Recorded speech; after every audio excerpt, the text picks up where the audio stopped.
Welcome to Freda Chando Analysis, ladies and gentlemen. I want to say thank you for your continued support. If you're watching our channel for the first time, ladies and gentlemen, kindly allow me with profound humility to request you to hit the subscribe button and click the notification bell so that whenever we do a video like this, YouTube will automatically notify you. Like our videos so that YouTube can recommend them for more viewers.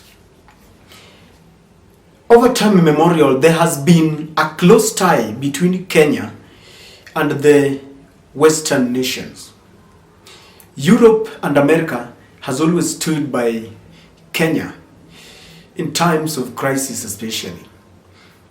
If you look at our statistics, America, for example, during the COVID pandemic, they really gave President Uhuru Kenyatta a substantial amount of vaccine and some money to help,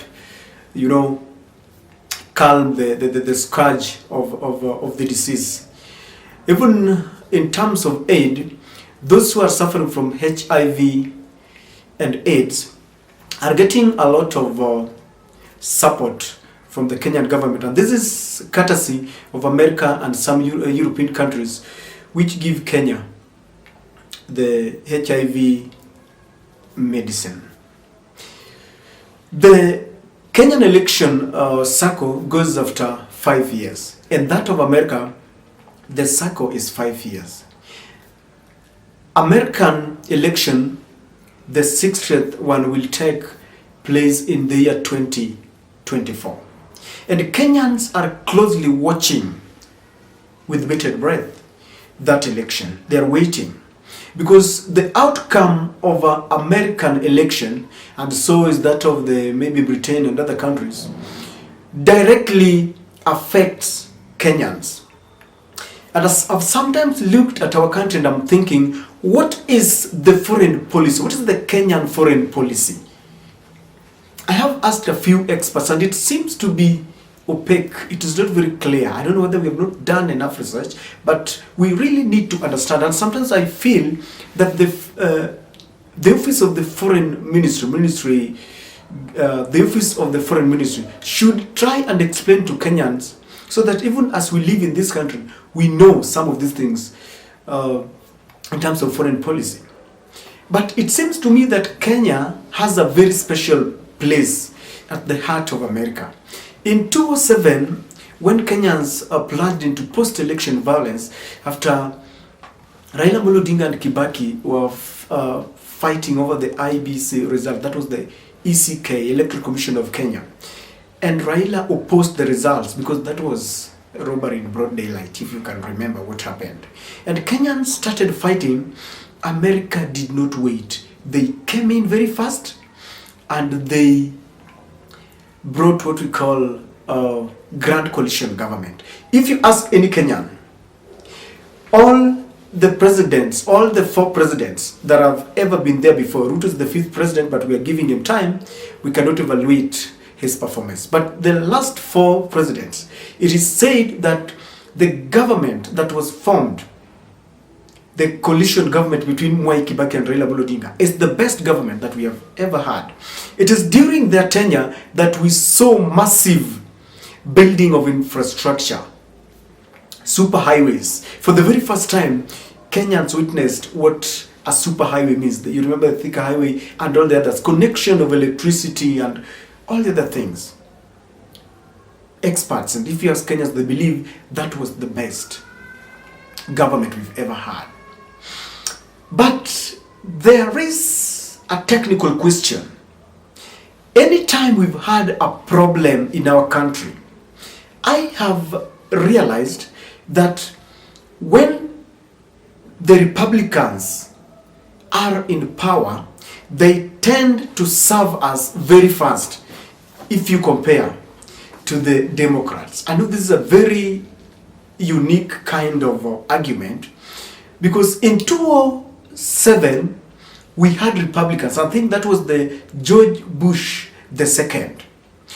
When our elections were stolen, the first person to congratulate Kibaki was the American ambassador to Kenya, Mr. Rannaberger. And we felt that this meant he had the green light of the president. But when they realized that Kenya was plunging deeper and deeper into chaos, they came in very fast and they helped Raila Amolo Odinga. I can assure you that were it not for that regime, either Kenyans would have butchered each other like they did in Rwanda. And this is the reason why I'm saying that Kenya has a very special place in US. Because Rwanda fought for years and they killed over, is it 1 million people? They have a monumental building where they have skulls of people who died there. So that any time you are taken to that museum and you watch those skulls, you realize that there is no present. You don't earn accolades by fighting as a country. Anytime you watch those skulls, you realize the price of genocide, the price of fighting in a country is deaths and blood. But when Kenya plunged into that kind of scenario where people are fighting, America came in very fast. If they had done that in Rwanda, we would have had such massive killing. And that's why I'm saying that Kenya is a bit lucky here, because anytime it happens like they did in 2027, Raila Amolo Odinga got part of that government. He became a prime minister. People call it Nusumkati because they had a power sharing deal. Now in 2013, the Republicans had been defeated by the Democrats in America, and I think Bush was now had completed his term, and Barack Obama was elected. And you know, Barack Obama has his roots in Kenya. And one funny thing, he comes from Siaya County. In fact, he comes from Alego, Kogelo, Nyangoma. In fact, the supporters of Raila Amolo Odinga welcomed the inauguration of Obama as fresh air, because this time they knew that if Raila gets it, if Raila wins, and Obama is the president of the superpower, the world most superpower, then the supporters of Raila Amolo Odinga knew that this time Raila was going to get it, because they knew America would come in very fast to give Raila his win. There were jokes that Obama and Raila are cousins. Not jokes because they come from the same county. But in 2013, when there was a problem and elections were clearly disputed, there were questions that were not answered, and it went to the Supreme Court, Americans kept quiet. That regime did not act. Which regime? The Democrats, Democratic Party in America. And some of Raila supporters thought that if it were the Republicans, maybe they would have come in very fast. As if that was not enough, that election cycle went there for 5 years. And in 2017, it was rigging in broad daylight. And it took the courage of the former Chief Justice, David Maraga, to nullify those elections. The first ever in Kenya, and I think in Africa. On that very moment, we expected the American regime, the Democratic Party in the US, led by Barack Obama, to come in, because it was very, very clear that Raila had been robbed. And this was now the third one, the third consecutive loss in a manner that could not be explained. And the highest court had pronounced itself that election is a process, and they started rigging this way before the election day. The then president, Uhuru Kenyatta, had the sword. Even though he was a candidate and he was running, he was still in charge of the police, because he had constituted this government for 5 years. He had been in power. And so we needed a higher power, higher than this of Uhuru Kenyatta. We needed them to come and help Raila Amolo Odinga. That is what the Azimio supported. Back then it was NASA. They thought it would help, but they kept quiet. And so I want to submit to you, ladies and gentlemen, that I am not advocating for Republicans, neither am I vilifying the Democrats. I'm only saying that if you look at Raila's predicaments as far as elections are concerned, Raila has had some little reprieve in the hands of Republicans. And we are going for an election in 2027.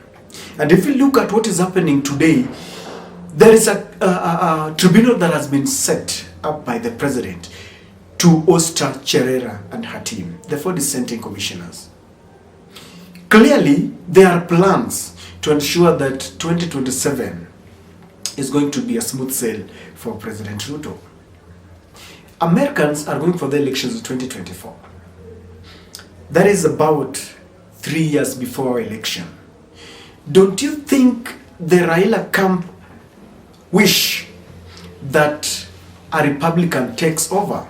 And this is a delicate matter because the last regime, when there were Republicans, we witnessed some very unpalatable moments, because that is the regime that Floyd, a black American, a Negro, was killed under the full glare of camera by the police who choked him to death. And this is the reason that I'm saying I do not want to advocate for them entirely, not holistically, but when I narrow it down to Raila Odinga's presidency, he has been held by the Republicans.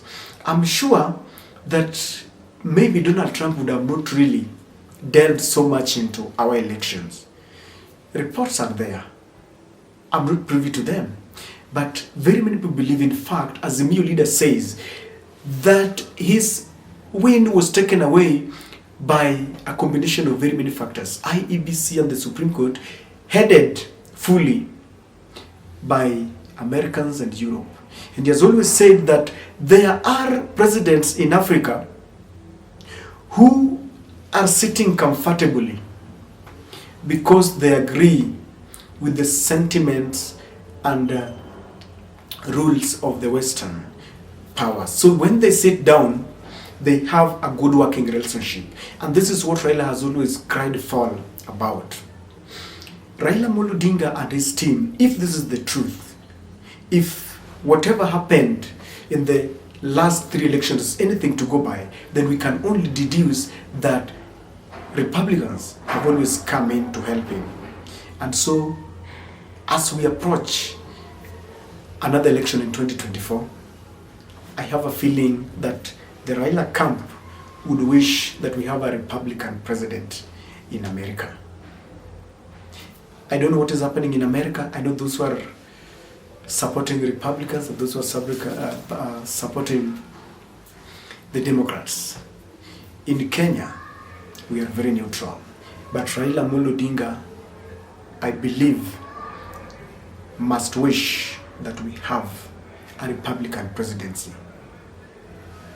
The other factors notwithstanding,